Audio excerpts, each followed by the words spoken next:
Okay, guys, it is Tuesday night. It is a little after 7 o'clock, and it is time for Conversations with Commodores. And one of my favorite types of shows is when I have on a teammate of mine from back in the day.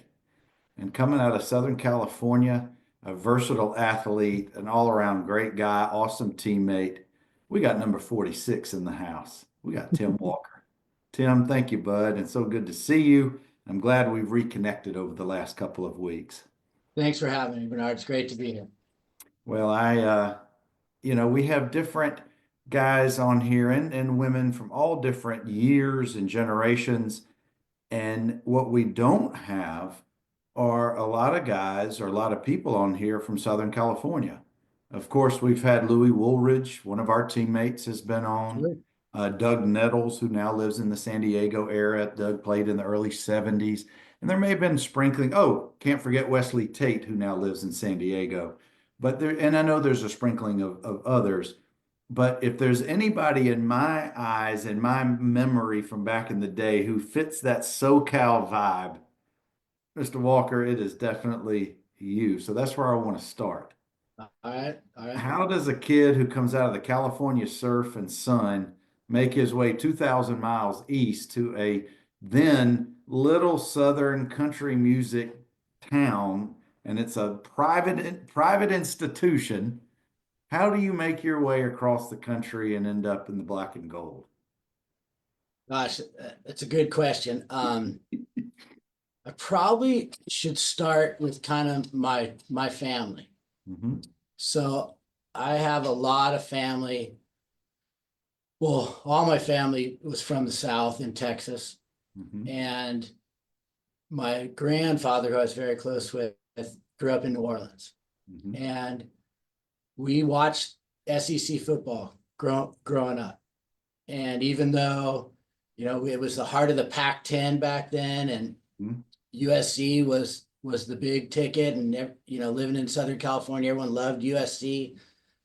I gravitated and really liked the kind of football they played in the South. And so with my family having such roots in the South, I just gravitated to it. I loved it. And loved everything about it. Loved the pomp and circumstance. Loved how big a deal it was, and so I had a desire, and in my heart, that was big time football. Mhm. SC was an hour up the freeway from where I grew up in San Diego, Mhm. and I liked USC football and all the great teams they had, and I had a lot of friends that went and played there. Mhm. Um, but to me, I loved watching Herschel Walker, Mhm. Bo Jackson. Mhm.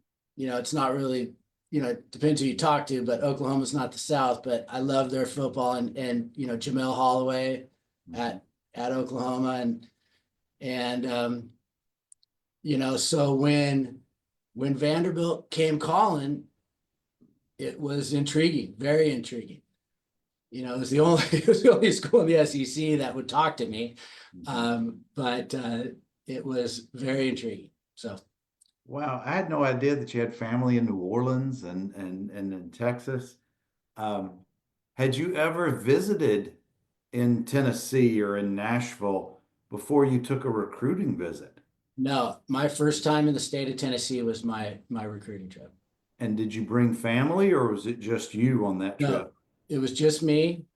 I had a great host. Kenny Pulse was my host, and KP. I was sold right then. Now I gotta go back. Kenny Pulse. What could they have paired up two guys more different? I hear you. Oh, that's so good. That's so good. Um, Kenny was great. He made me feel at home. We mhm. had we had a great time. I don't remember every single step of it like some guys do, but I remember having a lot of fun Mhm. and thinking this would be a great place to be. Had you considered, as you're growing up, was football always going to be your sport if you were going to get to play in college, or were there other sports? Because I know you did everything of the season. So yeah, so I was a football and baseball player. And but there was no question. It was all football for me. I had some people really pushing me the baseball route. Mhm. I just loved playing football. I absolutely loved it. I have a lot of family history Mhm. with football on both sides of my family, and there was no doubt. There was nothing like it.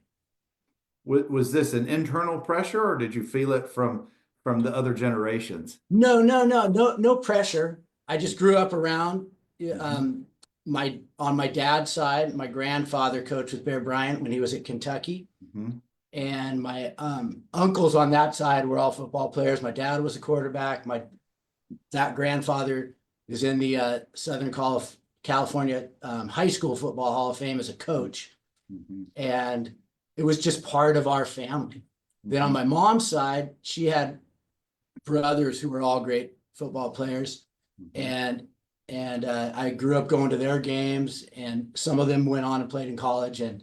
and it was just something that was always there, and no pressure. It was great. No one made me ever play football. I did. I loved it. I loved every bit of it. Tim, you don't have to name names, but here's Uh, my question. mhm. Did you have, I'm sure that you had the vast majority of your family congratulate you. Vanderbilt, that's awesome, great school, SEC. But did you have some others in the family, again, no names, did you have others in the family and say, Vanderbilt, why don't you stay home? Why don't you play at SC? Why don't you go to UCLA or San Diego State? Well, I'll tell you a little story. I was recruited through the Pac-10, Hmm. and I thought I was going to Stanford. My two best friends and we were all going to Stanford, Hmm. and that didn't quite work out for me. It worked out for them, Hmm. and the thought with Stanford is go play great football, play in the Pac-10, and get a great education. Hmm. So if there was any pressure from my family, it might have been get an education, Hmm. right? So that was a focal point from the family. They didn't put much football pressure. I did that myself, Hmm. but the education part was a big deal in my family. And so when Vanderbilt came calling, Stanford wasn't an option, Hmm. and so it was a great opportunity to go to a great school with a great reputation and play what I felt was really big time football Hmm. in the SEC. Hmm. So And when you come over for your recruiting visit, having grown up in SoCal, I'm sure your recruiting visit, well, I assume was in December or January in Nashville. Did you even have a sweater or a sweatshirt that you brought on your trip? it gets cold here too. I know everyone thinks it's sunny all the time here, but it gets cold.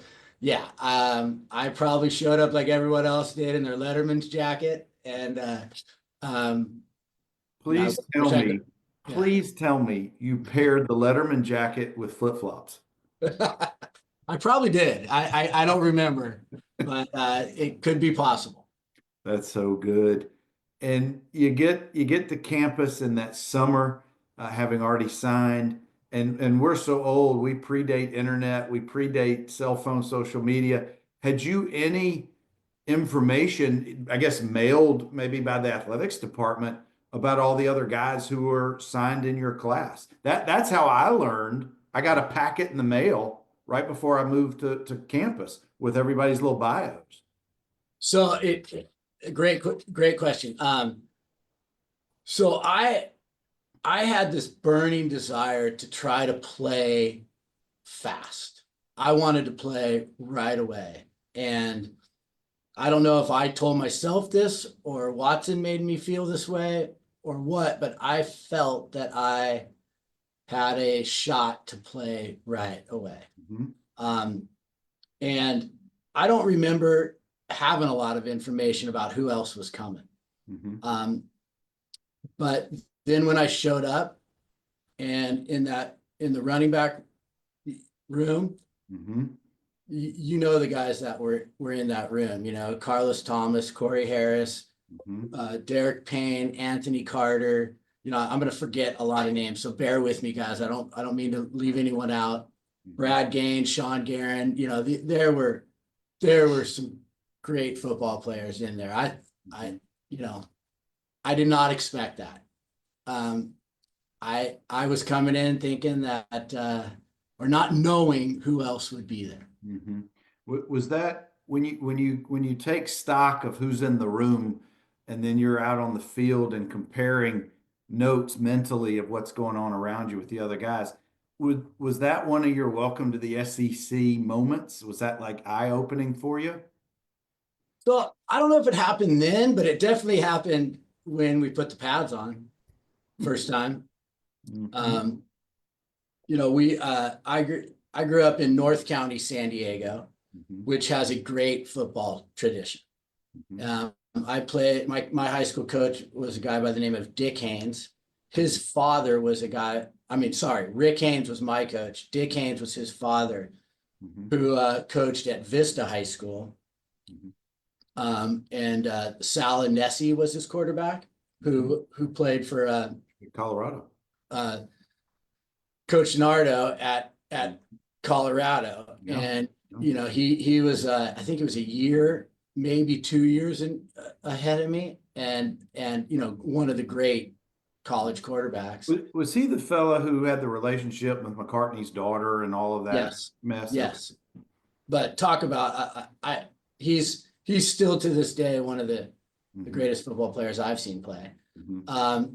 We had up in our little high school league, junior Seau was at Oceanside High School, Mm-hmm. and so I felt like I was coming from a high school league that was fast, that was tough, that played great football, and there's a ton of players that came out of that league back then. It was called the Avocado League. It was before all these 5A and different things. We just called it the Avocado League, and it was the highest rated league at that time Mm-hmm.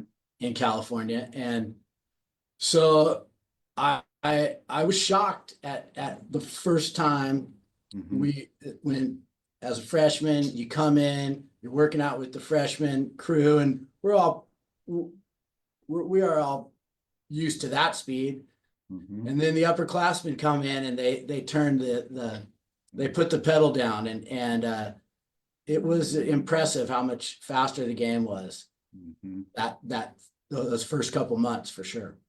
Yeah, that to me seems to be the most common theme about transitioning from your high school where you're a big fish in a little pond and probably played top of the state caliber competition.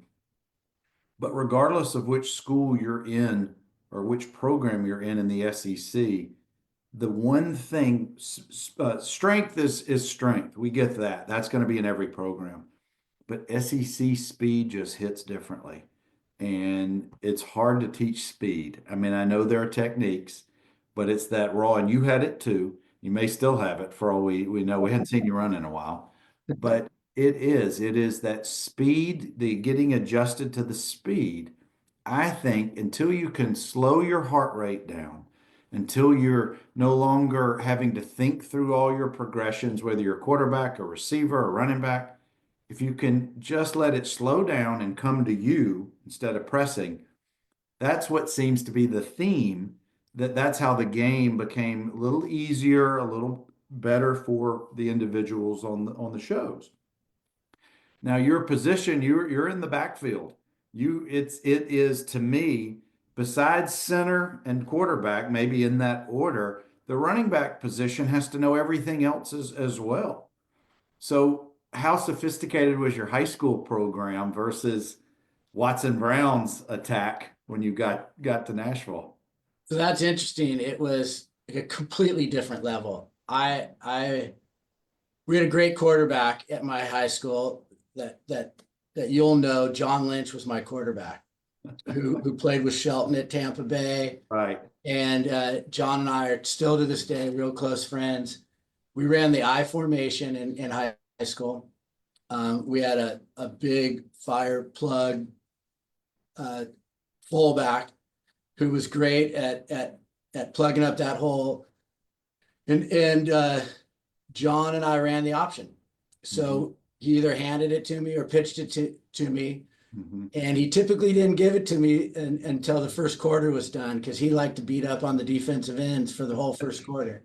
Now, guys, And hold so, on, Tim. I got to pause yeah. you. You got to tell folks what he played in college. I mean, in the pros, and then what he does now, just as a side So, note. so John was a quarterback with me in high school, and we played a lot of baseball together. Hmm. Grew up together. We Hmm. played baseball together since like third grade. Hmm. And then John went to Stanford as a quarterback, Hmm. was trying to break into the lineup. And in his fifth year there, he went to Dennis Green and said, Coach, I got to get in. I can't, this is my last year. I got to play.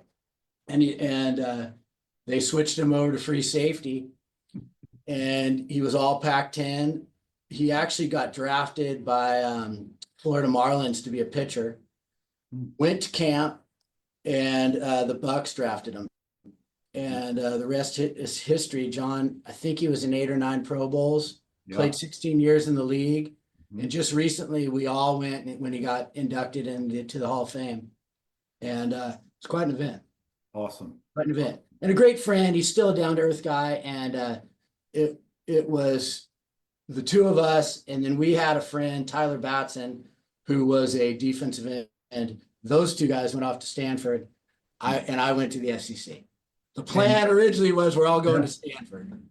Well, with John Elway having just left from Stanford, everybody, I'm sure on the West Coast, that was a very hot school. But as a side note to a side note to a side note, one of our mutual coaches ended up coaching for John Lynch out at Tampa, Rick Christophel. He was the tight ends coach for Gronk during the Super Bowl run. Wow, I didn't even know that. That's great. Yeah. That's great. Yeah. I'll have to ask him about that. Yeah, and coach is happily retired at Lake Oconee in the Atlanta area now. So, Great. Small world. anyway, back to you, Tim. I'm sorry. So the speed, getting used to that speed, getting used to Watson Brown's very complicated system, that takes an adjustment for everyone. And did you know you were being redshirted coming in, or what was the No, conversation no. like? So I ended up traveling with the team as a true freshman. I remember my first game I got in was against Georgia, Mhm. and then the decision was made at the last minute to redshirt. Mhm. And how did you take it as an 18-year-old who wanted to play? Honestly, I was pretty banged up by that time, Oh. and I took it in stride. I think at the time it was not the plan from in my head. Hmm. Might have been their plan all along. I don't know. I'll never know. But I probably needed. Well, I definitely needed some time to get hit. As everyone knows, Watson Brown's offense was very complicated compared to go left, go right. And Yeah. run the ball and just figure out where to go. So yeah, I think I took it in stride. Being a little banged up, I think helped that. Who was your roommate freshman year? Royce Risser. Royce Risser, who's going to be on the show next week. Oh my gosh. Yeah, I'm so looking forward to Royce coming on as well. I did not appreciate that the two of you guys were roommates freshman year. Yes, That yes. was an interesting pairing, I have no doubt. They figured two guys from California will put them together, right? That's right. That's Yeah. right. Now, where was young Mr. Owen at this time? Where was his dorm? So he would. I think he was on my hall Hmm. actually as a freshman. Jeff and I met right away and became close friends right away. Kind of a funny story is I was a field goal kicker in high school and a punter as well. Hmm. And I remember thinking that I'm not going to let anyone at Vanderbilt even let me kick a ball because they won't take me seriously as a running back if I ever kick the ball. And so it was great to meet Jeff. We were instant friends. Hmm. Jeff and I have stayed in very close touch. We see each other. Our families know each other. Jeff's son has come out here and spent time with me.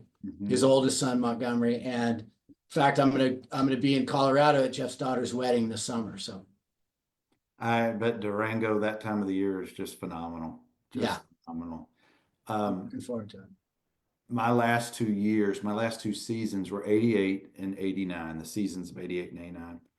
and I was holding for extra points and field goals. And when Jeff came on board, he was so different in his approach compared to the other guys who were already on the roster. But it wasn't Jeff's time to be the man just yet. Right. But I Right. remember because we transitioned, if you remember, we transitioned away from the tee to the ground. And that was a huge change. I loved it because I hated the damn tee, trying to find it, you know. Sure. Yeah. But the kickers who had grown up used to the tee, it took them a minute to get used to that, like a blade of grass, like a golf swing. Uh, Right. Right. so you never did any kicking. So you wanted to make sure that they took you seriously at running back. So yeah, I wanted to be Hmm. seen as a running back, tailback, wingback, Hmm. and nothing else. So that was the approach I took. What about Tim? What about your approach or your getting used to lifestyle in the South, lifestyle away from football, but on a very small private campus with frankly a lot of privileged kids. Um, what was that like, that transition? And were you kind of seeing the guy from Mars? We don't have many Southern California blonde, curly-haired guys around here. Well, I think I adapted pretty quick. I felt very welcome at Vanderbilt, both on the football team and on campus. Um, you know, it was a culture shock for sure. Hmm. Everyone wore different clothes, everyone spoke different than me. I Hmm. think it took people getting used to me more harder than it took me to get used to them. I think Look, Tim, when we saw you with the cowboy boots and the 10-gallon hat on, we knew we had a conversion. I don't Maybe think you ever just a saw me. Halloween costume for a date party. That's funny. But even the diet, the California diet and the Nashville Deep South fried foods in the 80s diet, I'm sure Right. you didn't grow up on that. That probably took some getting used to. No, it was interesting. We were it was kind of a health craze back then, right? It was in California, I'm sure was kind of leading it. And we we we ate what we thought was really healthy food. I loved all the Southern food, so it wasn't hard to get used to. Mhm. Um, so not a big deal. It was definitely different, but no big deal. I loved every bit of the football program. The meals, being with the team. Mhm. Um, I got to think though, those guys looked at me saying, "Who is this guy?" Right, coming into to the team. But I got to tell you, I can't remember a time where I didn't feel welcome by the players. You Mhm. know, there were tough times, of course, right? But Sure, sure. but I can't. I maybe there was those times, but I've erased them from my memory. That's Well, you know what? Regardless of where we came from to get to campus, doesn't matter where you're from. Once you show what you can do on the field, once you show that you're willing to be a teammate and not standoffish, once you're willing to do what's required within the team concept, a lot of those dissimilarities that we bring, uniqueness that we bring, I don't think a lot of that really matters anymore. It may get some chuckles in the locker room. It may, sure. you may end up being the butt of a joke or two about California or football, whatever. Right, But right. but to me, that can be a sign of acceptance and endearing qualities, and that they want you there. And I know we weren't the closest. We didn't have the same social circles, but we were around each other quite a bit, scout team and otherwise. But it was clear from my observation, Tim, you were one of the guys, quick. I mean, you were a teammate, quick. Now, how did you end up with 46? How'd you end up with that number? So I don't know. I got rid of that number as fast as I could. I changed to number 7. I thought you had gone maybe John Elway-ish, but I remember seeing maybe it was freshman year you were 46. Yeah, that's the number they gave me when I showed up, and as soon as I could switch to a single digit, I did it. I wanted 22, but there was no way I was getting 22. Remind me who was 22 at the time. Gosh, I got it. I Look can't too, remember. but it was a senior player who was not giving it up for sure. Uh, Blaine or somebody watching will remember who it was, or we can look on the rosters. Um, what was the hardest thing about the the sports side of transitioning freshman year? so Because let me tell. when everything gets thrown in, when you got to balance academics and social life and rest and all your football obligations, what was it about football that made it the toughest to transition to? So let me tell you a little story. The actual football was great. I love playing football. I loved when I loved running the football. I loved it. I loved catching passes. I loved playing football. Mhm. So sure, the offense was different. There are plays, schemes that we had to learn, and that was a lot. That was a lot. But actually, and I don't know if you remember this, Bernard, but my freshman year, the NCAA came in and did a random drug test on the team. Mhm. And this is a crazy story, crazy story. And I didn't even know about it, but I guess some previous years there was a steroid issue or something at Vanderbilt There that was. I had no knowledge of. Had none, I didn't even know it had happened. Mhm. So the NCAA comes in and does this testing, and I failed the test. I failed the test, and I can't remember his name. He ended up being the commissioner of the SEC for a while, and he was our athletic director at the time. It was Roy Kramer. Exactly. So I had to go answer to Roy Kramer, Mhm. and that was a rocky start for a kid from California. I had Mhm. long blonde hair. He Mhm. didn't know what to make of me at all. I spoke funny. Um, and I come to campus, I get on campus and I fail this test. Mhm. And I'll never forget, he said something to the effect of, well, you're from California. I bet you are taking those taking those things, right? And I said, sir, I will take any test you can give me, but I am not doing that. I've never done it, Mhm. never seen it. Give me any test you can. I want to prove my innocence. Mhm. So they ended up, talking to my parents, became a big deal. And at the time, there was a scientist at Vanderbilt who was involved with the protocols for drug testing. And I think it was somehow aligned with the Olympics or something. Mhm.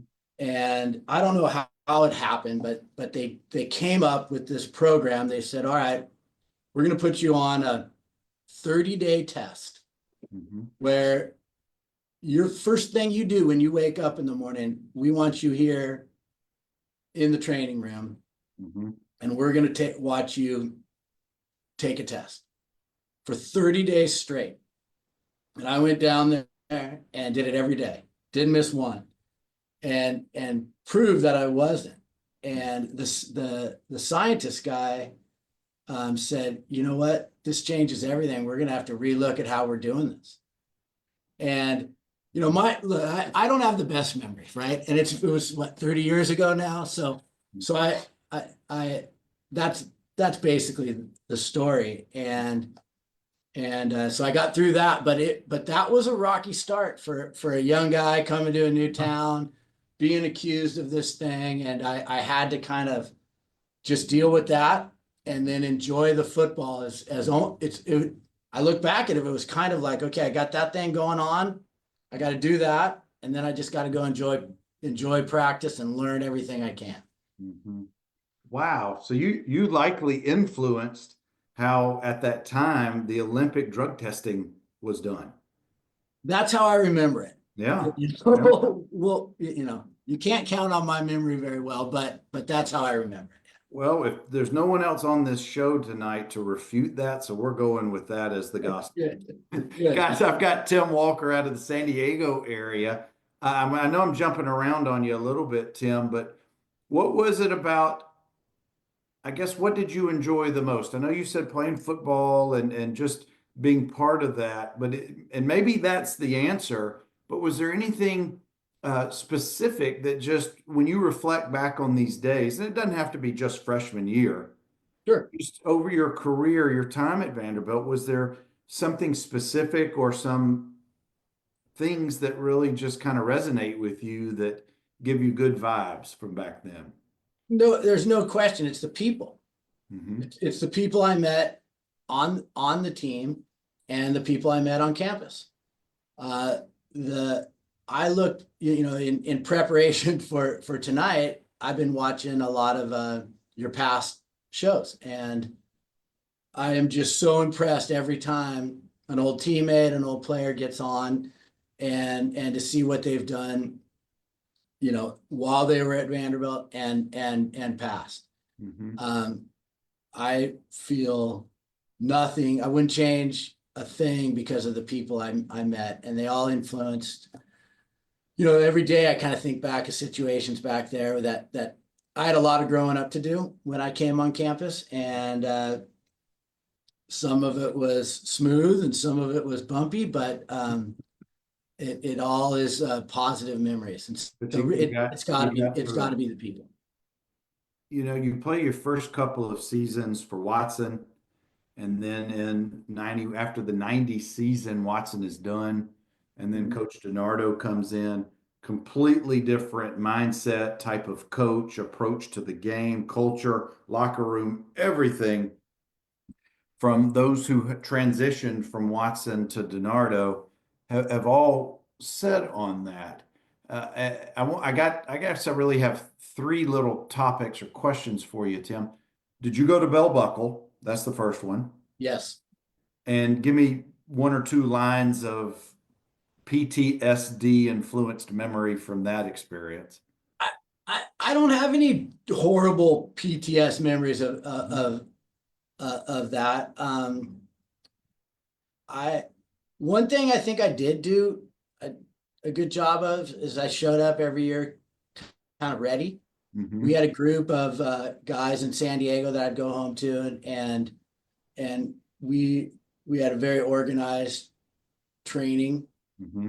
It wasn't always the same as what Vanderbilt wanted me to do, and I got myself in a little trouble with that. But I was ready, and I do remember, and I'm not even sure if it was bell buckle. It probably was, but I do remember one day, and it was 115 or something, and I remember seeing. It was the first time I'd ever seen a bunch of players hooked up to IVs after the practice, Hmm. and that's the only memory I really have of it. That was Well, shocking. it's not just the heat in the South, as we all know. It's also that humidity. And I don't know if you had humidity growing up, but how long did it take you to realize you got to drink water all day? You got to stay So hydrated. okay, so thinking back, that was also I'd never been in humidity like that in my life, Right. Right. right? And so that did take some getting used to for sure.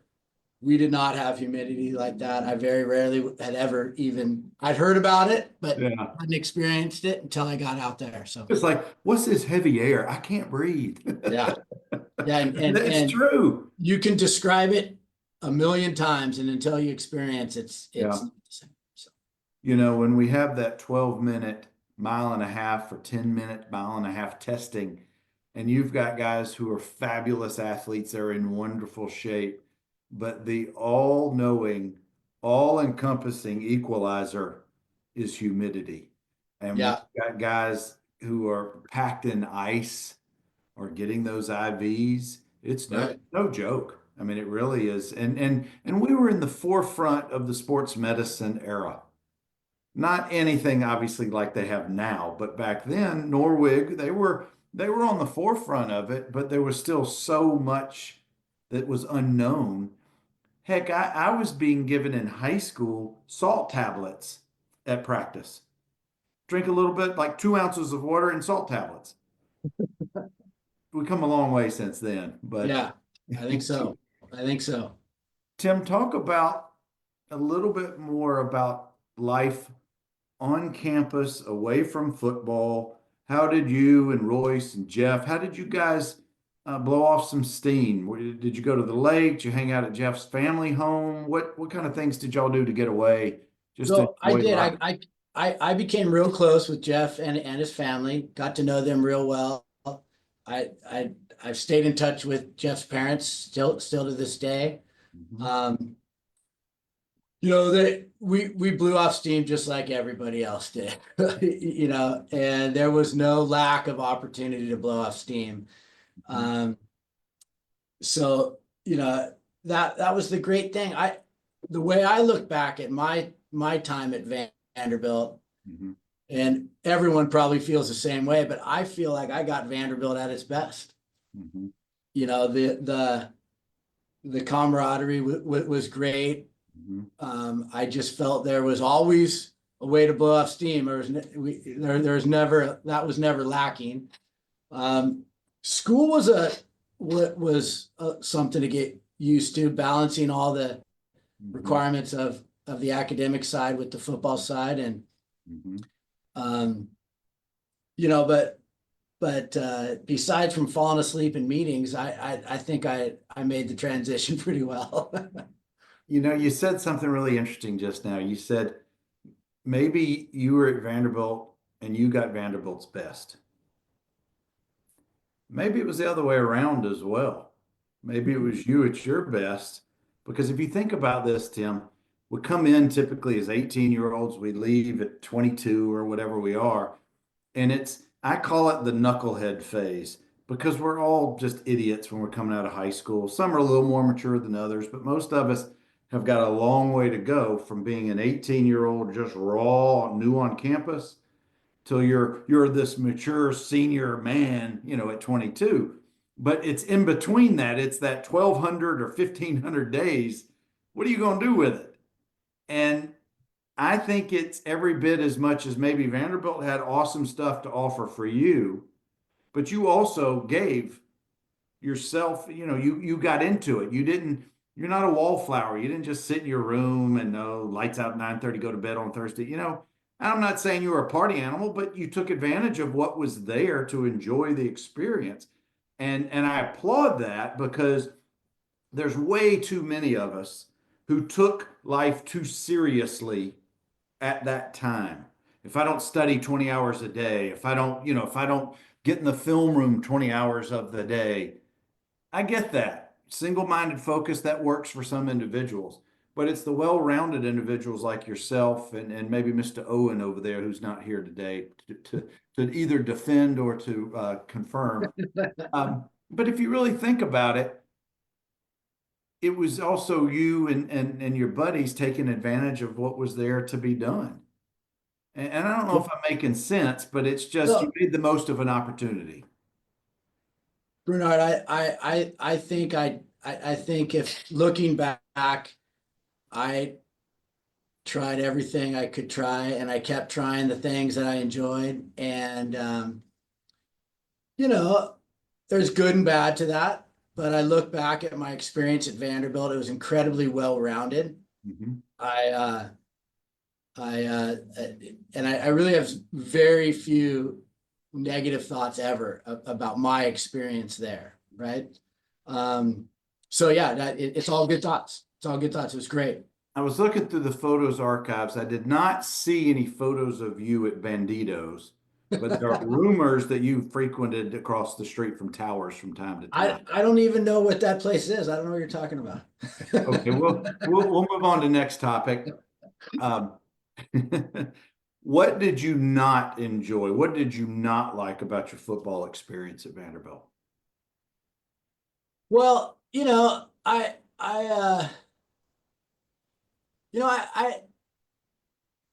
have no regrets. It would have been nice to stay healthier.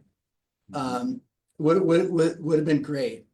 Um, at the end of my second year, the I had I had a pretty bad injury down at Florida in my second year, Mhm. where a tendon pulled the bone off the outside of my ankle, Mhm. and it slowed me down a little bit, and then I got a little more banged up, and the Watson Brown and the school stepped up. They flew me to John Hopkins for surgery in the spring, and they rebuilt my ankle up at John Hopkins, and I elected after that, well, I I decided the best way to get better was to go home. I had a great support system at home on the athletic side. Mm-hmm. And as a running back who only survived out there by being able to cut Mm-hmm. and move sideways, I Mm-hmm. felt it was important to give myself the best chance to get that ankle better. And I thought the best place to do that was home. Mm-hmm. So I actually missed, so that 88, 89, I missed the 90 season, Mm-hmm. which was a tough season to miss. Yeah. Came back and we had a new coach. Well, I was going to say that was another 1-10 season for Watson. That was the year after I graduated, but that was a very painful season and conclusion to his career at Vanderbilt, but they had to make a change. Right. You come in having been away from the program, and we have a brand new everything. Right. Do you remember your introduction with DiNardo? So I remember Colorado. So I didn't know anything other than he was coming from Colorado, but I Which had had great just respect. won the co-national championship with Georgia Tech. Exactly. And I had a friend who played linebacker, and Salinesi was on that team, Mhm. and I knew some players on that in that program. And Mhm. so quite frankly, I thought, I hated to see Watson go. Mhm. Um what Watson made me feel comfortable, made me feel that I had a future there. And so I felt really good about that. So that was disappointing, but to get a coach from that Colorado program was exciting to me. Um, but when I got there, I had missed a semester of school. And I remember I had an aunt and my grandmother said, "You better buckle down and take care of your studies and and focus on getting your education." They were worried I was going to get behind and not finish. And that made a big impact on me. And that senior year, I came back and I can't remember if it was 42 or 44 units that year. And Wow. and coming off that surgery, I was better, but I wasn't where I wanted to be, right? And so really at that point, with the change of leadership, Mhm. my focus shifted to get my degree. Mhm. Well, it's that one of the other things that we talk about quite a bit on the show, Tim, is we all have to hang up our cleats at some point, you Right. know? Um, Whether you retire after a John Lynch Hall of Fame career and it's time, or you graduate and you run out of eligibility, or you have injuries, or maybe your heart is just no longer in it and you're ready to move on to the next, whatever the path, Sure. that can influence how it impacts you afterward. When I graduated, I knew I was done. I redshirted, but I still graduated in 4 years. I was ready to go on to law school and just get on to the next phase. Right. Some guys lose their identity because that's all they've done their whole life since they were like 5 is play team sports. When ultimately it was time for you to retire, how was your transition away from being Tim Walker, football player at Vanderbilt University, to now Tim Walker, civilian? Right. What was that like for you? You know, I'd get, that my senior year let me kind of go through that, right? Right. Mhm. And so by the time graduation came, I was at peace with it, right? Mhm. Mhm. So I don't look back at it as being a really tough thing, coming off that surgery and Mhm. not being where I wanted to be for that season, was disappointing, definitely. Mhm. Um, but I had that whole year to get my head around it, and it went pretty good. It did. I like you had other things I wanted to do with my life, and so I changed directions and went for it. And then and it really does make such an impact because there are those guys who just they don't know what to do with themselves because they've been so structured. Right. But it sounds like kind of like in my scenario, yours, you saw the bigger picture, you saw the future, at least you had in mind what you thought you wanted to pursue. And that's kind of where I want to go in just a minute, but I want to get your final takes or your final thoughts about, we're kind of old dudes now, or we're getting to be old dudes, but what's it been like having Vanderbilt in your past and people learning your story or the fact that, you live in California, there's not a ton of former Vanderbilt football players who live in SoCal. You're a little bit of a unicorn there. But how do people treat you when they hear that you played college football at Vanderbilt and what does that mean to you? So it quite honestly, it's opened up a ton of doors for me. And No it, pun intended or pun intended right there? no pun intended, Okay, but I'll gotta make take it. sure. I'll take it. So we haven't really touched on this yet, but I'm in commercial real estate here in Orange County.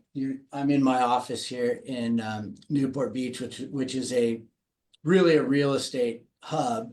Mhm. And there's nothing more than football that real estate guys like to talk about.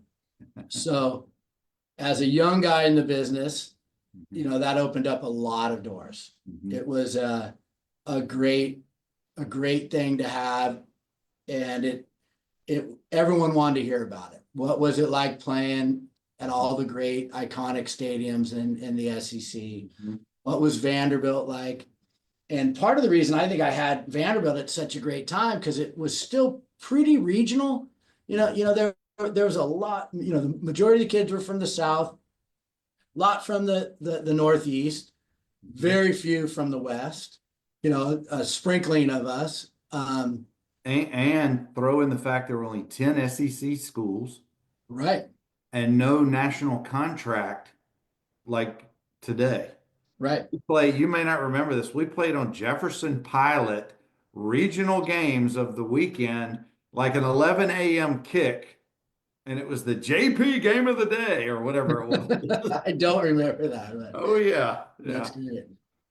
So having Vanderbilt in my past has been nothing but a blessing. And now, my daughters have my youngest is still in college. My two oldest have both graduated, Mhm. but we've known a lot of kids who've either gone to Vanderbilt or have wanted or have been really interested in Vanderbilt, and it's become real popular out out here as a great school to go experience the South in. Well, and now it's trying to act like Stanford with like a 6.5% acceptance rate to get into Vanderbilt. It's kind of ridiculous these days. There ain't no Right. way this guy could ever get into to Vanderbilt. Hey, me either. So Yeah. we're on the same page there.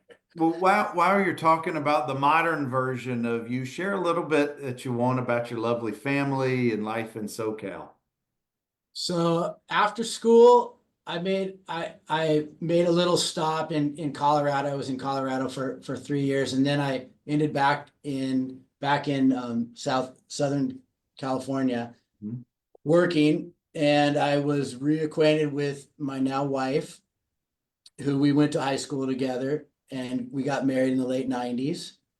We've been married 27 years, and we raised three daughters. Mhm. The youngest is 20. Mhm. She's at a school here in San Luis Obispo, Cal Poly San Luis Obispo, great school in California. My oldest daughter, who graduated a couple years ago, is now a teacher in La Jolla, teaches sixth, seventh, and eighth grade English. And my middle daughter, who is the big football fan, she ended up at Oklahoma State, graduated from Oklahoma State, and now she works for the Final Four in media. So Oh, timeout. yeah, How does she go from San Diego to Oklahoma State? There's got to be a story there. there is. Saturdays at my house, there's nothing but SEC football on. And so they grew up with SEC football and hearing me say, all this Pac-10, Pac-12 stuff is nothing. We're watching SEC football. Right. I wish we could have watched. We didn't get a lot of Vanderbilt games on the West Coast, right? But they grew up with SEC football every Saturday their whole life. And they grew up with the music that's popular in the South and hearing dad tell the same stories over and over and over about the South. So it was funny. My oldest daughter, it really came down to either Georgia or Cal Poly. At the last minute, she decided to stay a little closer, and she had a great time there. My middle daughter, who was at Oklahoma State, she was either going to go to Ole Miss. She looked at LSU for a while, but then it was really came down to Ole Miss or Oklahoma State. She picked Oklahoma State, had a wonderful experience there. And then the baby really looked in the South too, but decided to follow her oldest sister and go to Cal Poly as well. So that's how that all went down. They grew up around Southern music and SEC football. Now you haven't even, I know you're saving the best for last. We haven't even talked about the MVP of the Walker family. Your lovely bride. Mrs. Walker is Mrs. definitely Walker. the MVP of the Walker family. She's amazing. She's the best mother and wife somebody could ask for. So very lucky. Awesome. Awesome. Tim, I've got just another minute or two, and I appreciate you going down, sharing your journey and down memory lane. I know you have to be in a group text with some of your teammates from back in the day. So let me talk about that. When I left Nashville, and I didn't go back until last June. Wow.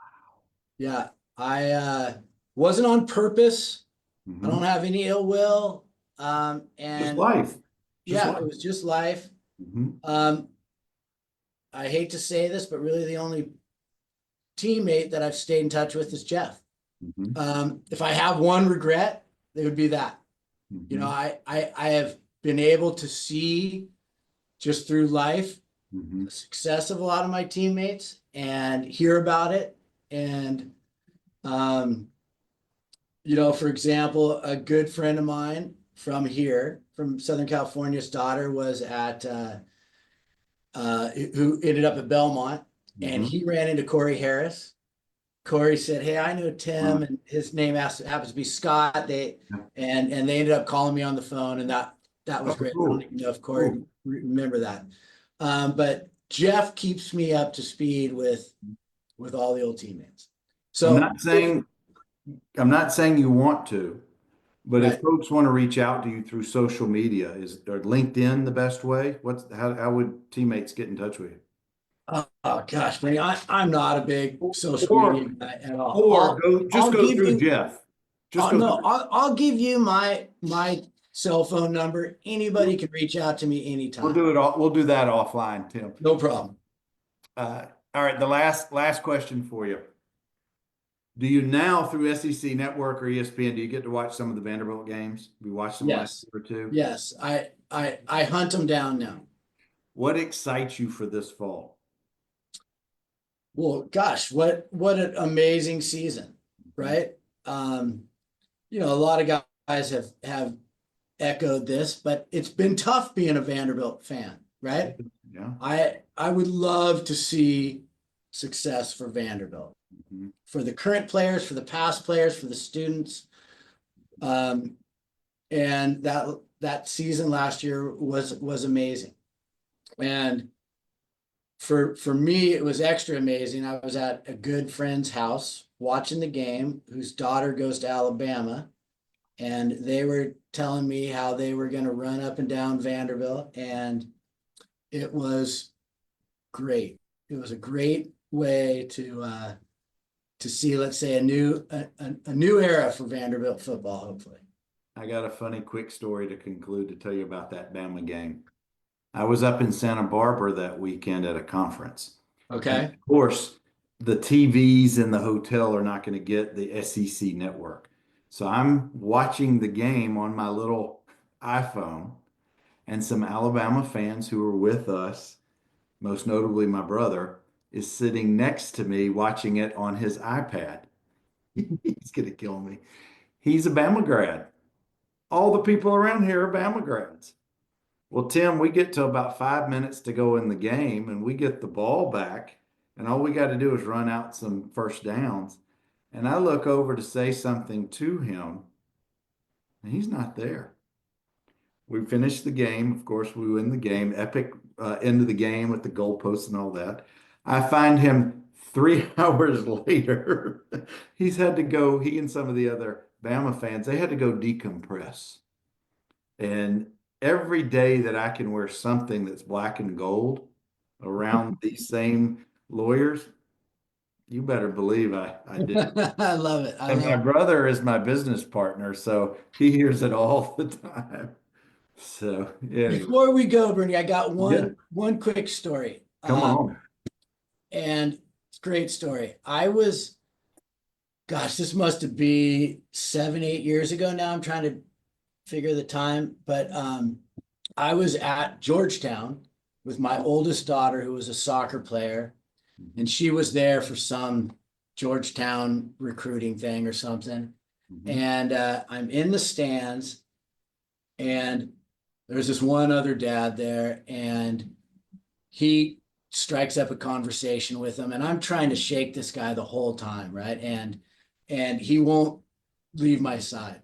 Mhm. So finally we start talking. He asks me where I go to school, and turns long story short, he ends up knowing Meads.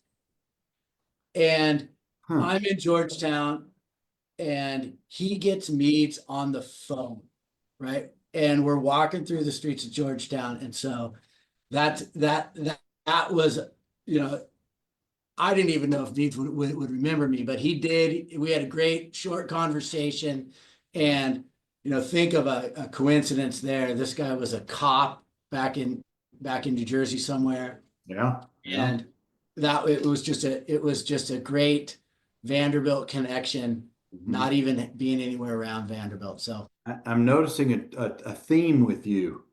You meet up with people who know teammates and make those connections. That's so good, Tim. and I loved it. So My friend, I'm so happy to have reconnected with you and you getting to share some of your story tonight. So thank you for taking the time and sharing a little bit more about some things I had no idea about your history. I think it's awesome. So thank you. well, thanks for having me, Bernie. Really enjoyed it. Absolutely. And guys, it's as I say each week, we're telling the oral history of the Vanderbilt football program, one conversation at a time. And it does not matter to me if you were all SEC, all world, or just sat the bench and just was a scrub the whole time. Who cares? That's what it's about is telling your stories, your journeys, because all of us make up the pieces that collectively are the program's history. So thank you again, Tim. I sure appreciate it. Hang on before you hang up. Yeah. Guys, keep coming back on Tuesday nights. I got more conversations lined up. Y'all be safe out there. Have a good night.